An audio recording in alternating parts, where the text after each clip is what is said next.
அனைத்து தமிழ் மக்களுக்கும் என் வணக்கம். அரியலூர் ஜோதிடர் திருஞான சம்பந்தம்.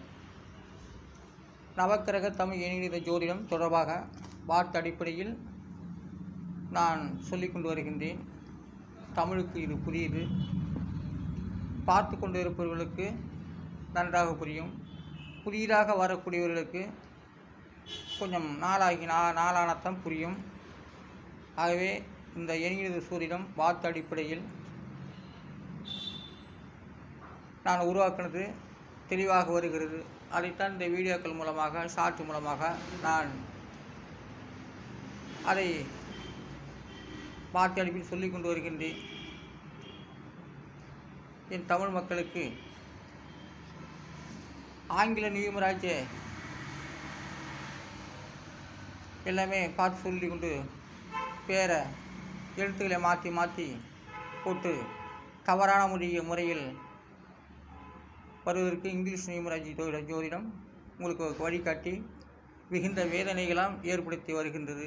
ஆனால் நான் உருவாக்கப்பட்டது எல்லாமே வார்த்தை அடிப்படையில் நான் உறுதி செய்து சொல்லி கொண்டு வருகின்றேன். இது தமிழ் மக்களுக்கு எப்போதையுமே இங்கிலீஷ் நியூமராஜி போல அது தவறு.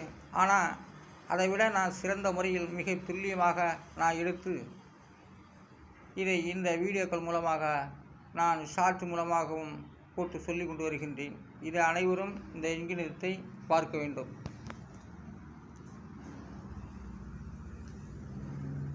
இதான் இந்த எண்கணிதம். தமிழுக்கு 240 எழுத்து. அந்த 240 எழுத்துக்கும் தனித்தனி எண்கணிதம் கொடுக்கப்பட்டு நான் அதை வார்த்தை அடிப்படையில் சொல்லி கொண்டு வருகின்றேன். ஆனால் அதற்குரிய கிரகங்களை நான் இதுவரை சொல்லவில்லை. அதனால் இன்று வார்த்தை அடிப்படையில் வசந்த மாளிகைக்கு நான் உருவாக்கப்பட்ட எண்கணிதம் 5357885 இதெல்லாம் கூட்டினாக்கா 41. அதோட விதி என்கிறது 5. வசந்த மாளிகைங்கிறது பொதுவாக சொல்லப்பட்ட வார்த்தை தான். ஆனால் அதற்கு திரைப்படமும் உண்டு. வசந்த மாளிகை சிவாஜி கணேசன் நடிகர்களில் சிவாஜி கணேசன் நடித்துள்ளார். அந்த வசந்த மாளிகையுடைய விதியின் 5ஆக வருகிறது. அந்த 5ஆம் இடத்து பலனாக வருகிறது. அதான் 5ஆம் இடம் நல்ல நல்ல கிரகங்கள் இருந்துவிட்டால் அவங்கள வாழ்க்கையில் வசந்த மாளிகை தான். வசந்த மாளிகை பல கோடி சொத்துக்கள்,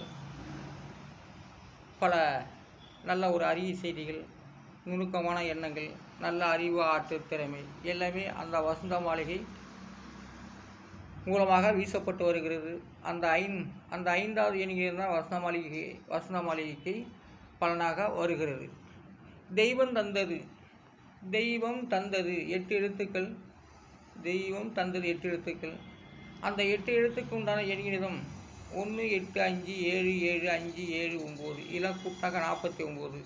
அதனுடைய விதி என்கிறது 4. தெய்வம் தந்தது அது 4ஆம் இடத்து பலனாக வருகிறது. ஆமாம், தெய்வம் தந்தது 4வது விதி என்னத்தான் தெய்வத்துக்குரியது எண்ணாக வருகிறது. தெய்வம் தந்தது என்றால் அது 4வது என்கிறதமாக வருகிறது. தெய்வம் தந்தது 4ஆம் இடத்து பலனை குறிப்பிட்டு வருகிறது. யாருக்காக ஒரு அதிர்ஷ்டம், திடீர் லக்கு யோகங்கள்லாம் கிடைத்துவிட்டால் அது அவர்களுக்கு தெரியாமல் சொல்லக்கூடிய வார்த்தை தெய்வம் தந்தது என்று சொல்லக்கூடிய வார்த்தை. அதாவது தெய்வம் தந்தது 4வது விதியின் தெய்வம் தந்த வார்த்தை 4வது பலனாக அமைகிறது.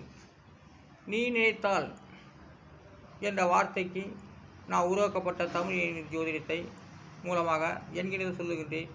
79451 இதெல்லாம் கூட்டாக 30. அதனுடைய விதி என்கிறது 3. நீ நினைத்தால் அதனுடைய விதி என்கிறது 3. அப்போ நீ நினைத்தால் அது நினைக்கக்கூடியது 3வது எண்கணிதமாகத்தான் இருக்கிறது. 3ஆம் இடத்து பலன் நீ நினைத்தால். அடுத்ததாக தீபாவளிக்கு 4 எழுத்து. அந்த தீபாவளியின் எண்கணிதம் விதி எண் 8. தீபாவளிக்கு எண்கணிதம் 6758 இதெல்லாம் கூட்டாக்க 26. அதனுடைய விதி என்கிறது 8. தீபாவளிக்கு விதி எண் 8 8வது எண்கணிதத்தில் வருகிறது. அது சரியான முறையில் தான் தீபாவளி. ஒளி ஒரு நாடெல்லாம் ஒளியாக இரவில் ஒளியாக பிரகாசிக்கும் தீபாவளி என்று. 2 நாள் தீபாவளி கொண்டாடுவாங்க. முதல் நாளே வாங்கிட்டு வந்த அன்றைக்கி வெடிப்பாங்க. தீபாவளி அன்றைக்கி நைட்டும் பாக்கி சாக்கி இருக்கிறதெல்லாம் வெடிப்பாங்க. அதான் 8. தீபாவளிங்கிறது 8வது எண்கணிதம். விதி எண் 8. பொங்கல். பொங்கலுக்கு 4 எழுத்து. 2, 8, 1, 1 இதெல்லாம் கூட்டாக்கா 12. அதோடைய விதி என்கிறது 3. பொங்கல். பொங்கலுடைய விதி என்கிறது 3. பொங்கலை குறிப்பிட்டு வருவது 3வது எண்கணிதம் தான். பொங்கலோ பொங்கல். மற்ற அடிப்படையிலையும் பொங்கல் மற்ற நாட்களிலும் அவங்களுடைய தெய்வத்துக்கு பொங்கல் வைக்கிறாங்க. பொங்கல் வைத்து பூஜை செய்வார்கள். அது எல்லாம் பொங்கல் 3வது விதி எண்ணில் தான் வருகிறது. அந்த 3வது எண்ணில் பொங்கல் பண்டிகை பொங்கல் வருகிற காரணத்தினால் அது சிறந்த பலனாக அமைகிறது. பண்டிகை. பண்டிகைக்கு 4 எழுத்து. 9, 3, 6, 5 இதெல்லாம் கூட்டினா 23. அதில் விதி என்கிறது 5. பண்டிகை 5 விதமான பண்டிகைகள் உள்ளது. ஆனால் அந்த பண்டிகைங்கிறது 5வது எண்கணிதத்தை காட்டுகிறது. 5ஆம் எழுத்து பலனாக பண்டிகை சொல்லப்படுகிறது. புத்திரஸ்தானம், வித்தை ஸ்தானம், விதி, ஞானஸ்தானம் என்று சொல்லக்கூடிய இடத்து பண்டிகை 5ஆம் இடத்தில் வருகிறது. நாம் எல்லாம் சொல்லப்பட்டு வருகின்ற வார்த்தைகளுக்குத்தான் நான் எண்கிற சொல்லி கொண்டு வருகின்றேன். இன்னும் புதிதாக பல என்கிற வார்த்தைகள்லாம் சேர்க்கப்பட்டு தான் நான் எண்கிற சொல்லி கொண்டு வருகின்றேன். அடுத்ததாக ஆயுத பூஜைக்கு 5 எழுத்து. 8, 4, 7, 9, 7 இதெல்லாம் கூட்டாங்க 35. ஆயுத பூஜையுடைய விதி எண் 8. 8ஆம் இடம் தான் ஆயுத பூஜை. ஆயுத பூஜைக்கு உரிய நம்பரே 8வது எண்ணிடம் தான். 8வது விதி எண்ணை குறிப்பிட்டு வருகிறது. சின்னத்திரை. சின்னத்திரையோட எண்கணிதம் 4, 6, 9, 4, 8, 7 இதெல்லாம் கூட்டினாக்கா 38. அதோடைய விதி என்கிறது 2. சின்னத்திரை. சின்னத்திரை ஆபத்தானது. சின்னத்திரை என்பதெல்லாம் ரொம்ப ஆபத்தானது. அதுதான் 2ஆம் இடத்தில் வருகிறது. எந்த நிலையிலும் சின்னத்திரை உள்ளது ஒரு ஆபத்தையே குறிக்கிறது. ஆனால் ஆரம்பத்தில் அவர்களுக்கு நன்மையாகத்தான் இருக்கும். ஆனால் அது ஆபத்தான இடம். 2ஆம் இடம் சின்னத்திரை என்பது 2ஆம் இடத்தை குறிப்பிட்டு வருது. அந்த 2வது எண்கணிதம் மிகப்பெரிய சர்ச்சைகளை ஏற்படுத்தக்கூடியது. சின்னத்திரை. அடுத்ததாக கிருத்திகை. கிருத்திகை என்றால் 5 எழுத்துக்கள் வருகிறது. அந்த 5 எழுத்துக்கு உண்டான எண்கணிதம் 2, 5, 4, 8, 5 இதெல்லாம் கூட்டினாக்கா 24. அதனுடைய விதி என்கிறது 6. கிருத்திகை. கிருத்திகைங்கிறது 6வது எண்கணிதத்தில் வருகிறது. கிருத்திகை 6வது எண்கணிதத்தில் வருகிறது. கிருத்திகை 6ஆம் இடம். 6ஆம் இடத்தை குறிப்பிட்டு வருகிறது. அதாவது கிருத்திகை 6. சூரிய திசை 6 வருது இல்லையா? ஆனால் கிருத்திகையும் 6 தான். கிருத்திகை என்பதும் 6ஆம் இடத்தை குறிப்பிட்டு வருகிறது. வருஷப்பிறப்பு. வருஷப்பிறப்புடைய எண்கணிதம் நான் உருவாக்கப்பட்ட எண்கணிதத்து மூலமாக எண்கணிதம் சொல்லப்பட்டு வருகின்றேன். அந்த வார்த்தைகளுக்குரிய எண்கணிதம் 5, 5, 3, 6, 1, 8, 6, 2 இதெல்லாம் கூட்டாக்க 36. அதோடைய விதி என்கிறது 9. வருஷப்பிறப்பு. வருஷப்பிறப்பு என்பது 5ஆம் இடத்து பலனாக வருகிறது.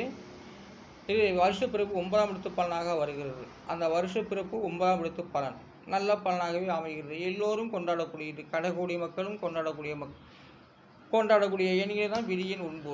9ஆம் இடம் என்பது 9வது எண்கணிதம் என்றால் கடைகோடி மக்கள் வரை காப்பாற்றக்கூடியது.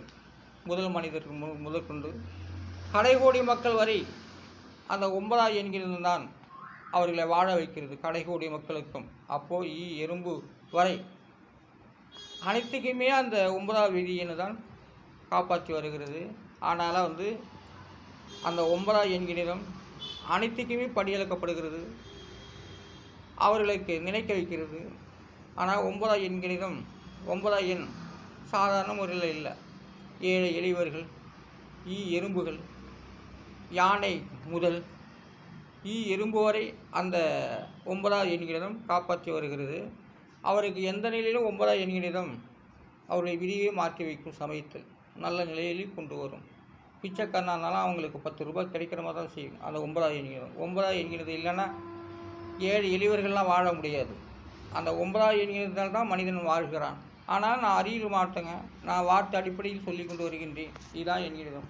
வார்த்தை அடிப்படையில் நான் உறுதி செய்து இந்த எண்கணிதத்தை நான் 8 காலமாக நான் சொல்லிக் கொண்டு வருகின்றேன். நான் அரியலூர் மாவட்டம் திருஞான சம்பந்த ஜோதிடர். நான் எண்கணித வள்ளுவ பண்டாரம். நன்றி, வணக்கம்.